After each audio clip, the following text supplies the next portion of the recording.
We are now beginning the new Islamic calendar. We are now in the month of Muharram. And this is a month that is a sacred month. In fact, our Prophet ﷺ said that the best month to fast after that of Ramadan is Shahrullaahil Muharram, the month of Allah al-Muharram. So notice, our Prophet ﷺ called Muharram the month of Allah, and no other month has been called Shahrullah other than Muharram. He literally called it Shahrullaahil Muharram, the month of Allah Muharram. And therefore, this is of the highest honors that has been given to this month, and no other month in the Islamic calendar has been given this honor.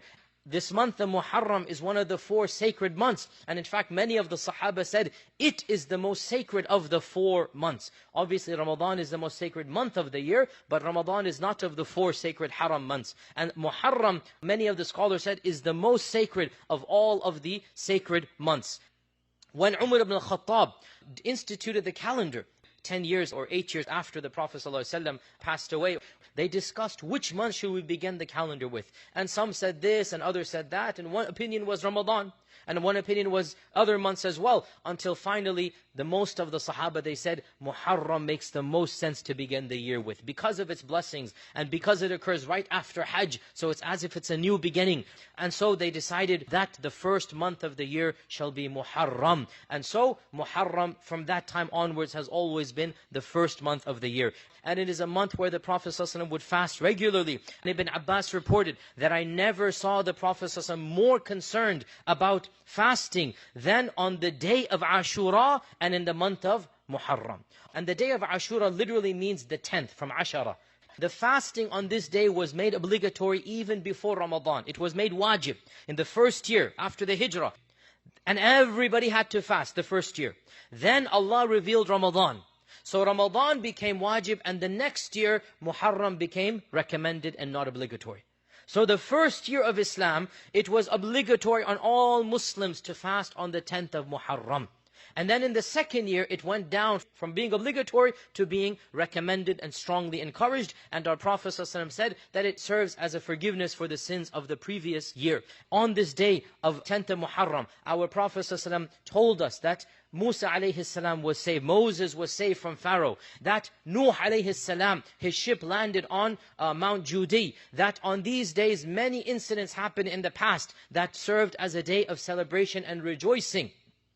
When our Prophet found out that the Yahud are fasting on the 10th of Muharram as well, even though the blessings of the 10th were predating the knowledge of our Prophet about the Yahud, when he found out that they were fasting because on this day they said Moses was saved and Pharaoh drowned, so we take it as a day of celebration. Our Prophet ﷺ said, we have more right to Moses than you do.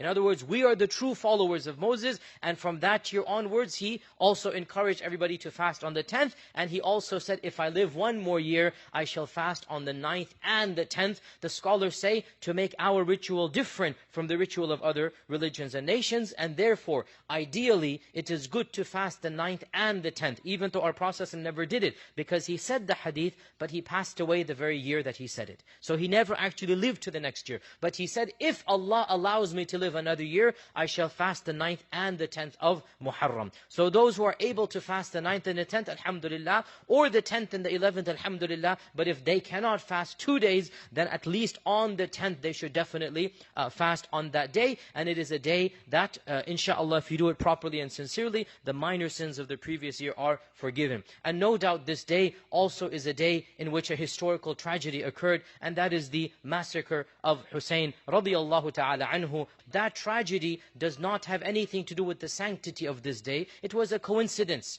that it happened on that day. And the fact of the matter is that the death of Hussein is a historical tragedy. But the blessings of the 10th of Muharram and the fasting of the 10th of Muharram is separate to the historical tragedy that occurred coincidentally on the 10th of Muharram in a later year of the Hijrah, the massacre of Karbala. And unfortunately, people have taken this massacre to imply and to give meaning to Muharram. But Muharram was blessed and sacred before the massacre. And the massacre has nothing to do with the sanctity of the month and the fasting of the month. And Ashura was a day that was holy before Hussein was martyred on that day. And therefore we as Muslims, we take the 10th of Muharram not as a day of mourning, but as a day of worship of Allah subhanahu wa ta'ala, as a day of ibadah, as a day where we are conscious of Allah even more, and we come close to Allah through our actions of worship, through the action of fasting.